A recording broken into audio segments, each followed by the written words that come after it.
देखिए आप लोगों के बीच में ये अवतल दर्पण है। अवतल दर्पण को मैं एक बार फिर से आप लोगों के बीच में साबित करने के लिए जा रहा हूँ। इसको अच्छा से, मन से, सुंदर से समझने की कोशिश कीजिएगा।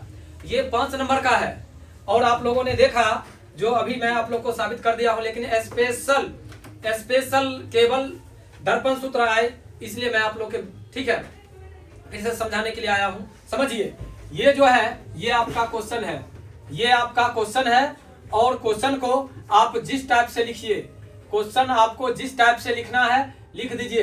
केवल ये समझ लीजिए अवतल दर्पण में 1/v + 1/u = 1/f को साबित करना है। ठीक है, जहां u v f अपना सामान्य अर्थ रखते हैं। कोई दिक्कत? ये चीज समझ में आ गया। अब देखिए यहाँ पर जो दिखाई दे रहा है इसको जितना बड़ा से बड़ा करना है आप लोग कर सकते हैं।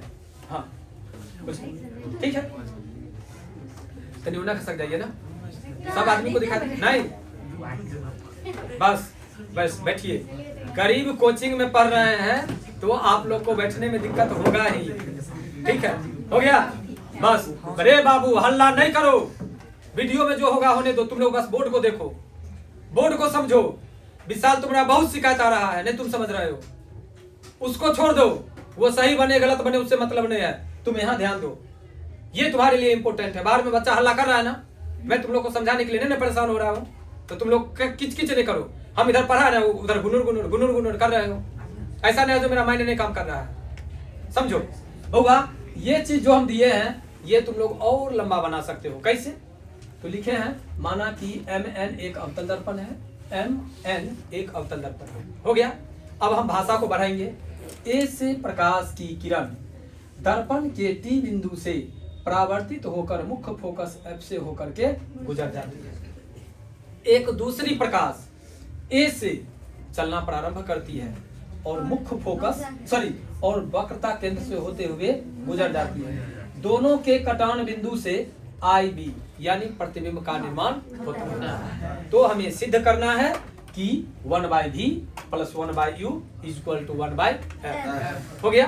परमाण में हम लेते हैं त्रिभुज, ये त्रिभुज के क्या है? समरूप हैं, बराबर हैं। 9वां क्लास में आप लोग पढ़े हैं सर्वांग समता का नियम। समरूपता में ये होता है बाबू, जो दो त्रिभुज समरूप होते हैं, या तो उसकी भुजा आपस में बराबर हो या उसके कोण आपस में बराबर हो। तो देखो ये भुजा के समानुपाती है और ये भुजा के बराबर है। कैसे बराबर है? तो हम यहाँ से यहाँ के बीच लेते हैं तो मध्य बिंदु है ना, तो मध्य बिंदु से ये भुजा के बराबर है।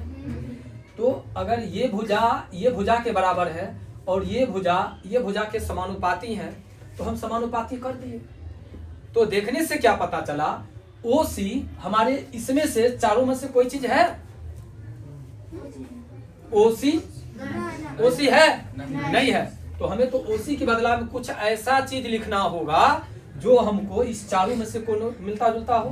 नहीं तो OC की जगह पर क्या लिखेंगे? तो मैं आपको लाइन खींच करके बतला दिया।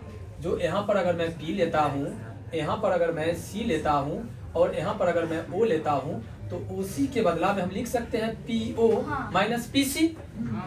वही चीज मैंने किया। अब क्या देख रहे हैं? जब PO वस्तु दूरी, PC मेरा प्रतिबिंब दूरी, वक्रता त्रिज्या, उसी प्रकार से नीचा में IC आपके इस चारों में से कोई है? नहीं है। तो ये IC से रिलेटेड मिलता जुलता कोई चीज तो लिखना होगा ना। तो मैंने लिखा PC - PI। कैसे PC - PI आया ये चीज मैंने यहाँ पे एक्सप्लेन करके आप लोग को बतला दिया हूँ। तो उसके अकॉर्डिंग ये चीज आ गया। तो आप देखिए PC मतलब क्या? वक्रता त्रिज्या, और PI मतलब की वस्तु दूरी, प्रतिबिंब दूरी। हो गया बउआ। जैसे हम यहाँ पर ये चीज को और ये चीज को समरूप किए हैं, क्या उसी प्रकार से ये और ये समरूप होंगे ना? तो अब यहाँ तक में तो हमें नहीं आप लोग परेशान करेंगे। यहाँ तक क्लियर है? आगे आ जाइए, आगे आइए, आगे समझिए। अब समीकरण ये है आपको 1 और ये है समीकरण 2। आइए पहले फिगरे में हम समझ लेते हैं। दोनों को लिख दिए हैं, लिखने के बाद समझते हैं। ये क्या है? मेरा ध्रुव। मैंने पढ़ा था और मैंने आप लोगों को भी पढ़ाया था, जो सब खेल होता है प्रधान अक्ष पर, और इसका नाम है प्रधान अक्ष। जब प्रधान अक्ष पर सभी खेल अगर होंगे तो कहां से मापा जाएगा? ध्रुव से। तो ध्रुव से ओ यानी वस्तु अनंत नहीं, यहाँ पर वस्तु है तो ध्रुव से वस्तु के बीच की दूरी को वस्तु दूरी, ध्रुव से वक्रता केंद्र के बीच की दूरी को वक्रता त्रिज्या, ध्रुव से आई के बीच की दूरी को प्रतिबिंब दूरी, ध्रुव से फोकस के बीच की दूरी को फोकस दूरी। वही चीज तो मैंने बैठा दिया, ये चीज क्लियर है। अब जब ये चीज बैठा दिया मैं तो उसको वहां पर बैठा दिया, ठीक है। कैसे तो देख लीजिए, यहाँ पर PO तब PO के जगह पर माइनस PC, PC की जगह पर -2F, यहाँ पर पहले से माइनस है तो माइनस माइनस प्लस, फिर बट्टा में PC तो -2F, और फिर माइनस माइनस प्लस भी। यहाँ पर आपको PF तो देना ही नहीं है क्योंकि पहले से दिया हुआ है जो कि मेरे लिए है ही। फिर PI प्रतिबिंब दूरी माइनस में, फिर PF minus minus plus focus हो गया। अब त्रिज्या गुना करेंगे, U को V से गुना करेंगे तो माइनस माइनस कट जाएगा, U भी हो जाएगा। U को हाँ कौन सी, अरे ये माइनस और ये माइनस कैंसिल हो जाएगा, माइनस माइनस कटता है ना, मान लेना नहीं है बहन, क्लियर करके चलेंगे बहन। जब तुम्हारे लिए हम दोबारा बतलाने के लिए आए हैं तो मान क्यों लेंगे, समझेंगे। माइनस माइनस प्लस होता है, गुना कर रहे हैं, गुना में चिन्ह ठीक है सेम रहता है तो बात खत्म हो जाता है। तो आप U को V से गुना किए तो U भी, माइनस प्लस माइनस U को F से गुना किए तो UF हो गया।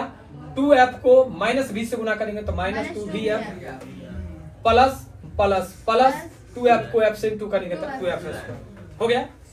अब माइनस F को -2F से गुना करेंगे तो +2F², minus plus minus F को V से गुना करेंगे तो F हो गया। अब दोनों को बराबर के इधर ले आएंगे तो बराबर 0 हो जाएगा। अब देखो ये प्लस सॉरी ये प्लस और ये माइनस कट गया, यहाँ पर भी है यहाँ पर 2 भी है, ये माइनस में और ये प्लस, तो माइनस प्लस माइनस होता है। 2VF में से F भी चला जाएगा तो केवल F भी बचेगा। मेरा क्लियर क्लियर क्या बचा, UV माइनस VF बराबर 0।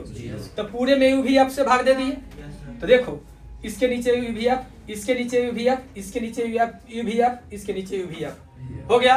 अब देखो U से U कैंसिल, V से V कैंसिल, U से U कैंसिल, F से F कैंसिल, इसमें U से U कैंसिल और F से F सॉरी V से V कैंसिल, F से F कैंसिल, इन्हें तो 0 हो ही गया।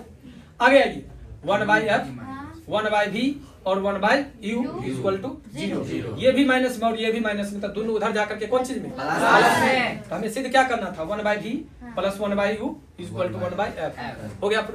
फिर भी लड़की और लड़का से मैं रिक्वेस्ट करता हूँ, अगर आप लोग को ये समझ में नहीं आएगा तो ठीक है, ये वीडियो स्पेशल आपको YouTube पर मिल जाएगा दर्पण सूत्र के नाम से। उसके बाद प्रकाश के परावर्तन चैप्टर में ये मिल जाएगा। उसके बाद आपको प्रकाश के परावर्तन चैप्टर में पहले भी एक बार इसको अपलोड कर दिए हैं, 3 बार देखिएगा और 3-4 बार प्रैक्टिस कीजिएगा। मुझे विश्वास है जो आप लोग को समझ में आ जाएगा। फिर भी अगर नहीं आएगा तो आप लोग कल मेरे से फिर क्वेश्चन करेंगे, फिर हम इसको समझाने की कोशिश करेंगे। और इसका क्वेश्चन आंसर मैं दे दिया हूँ, आप लोग ठीक है क्वेश्चन आंसर कर लेंगे। और मैं कल आप लोग को ये भी देखना चाहता हूँ कि कितना स्टूडेंट को इस चैप्टर का ठीक है थ्योरी कमांड में है। कोई दिक्कत, क्वेश्चन आंसर मैं डिस्प्ले पर दिखा दिया हूँ ना, यूट्यूब से आप लोग लिख लेंगे, लिख लीजिएगा। अगर कोई आदमी को दिक्कत होगा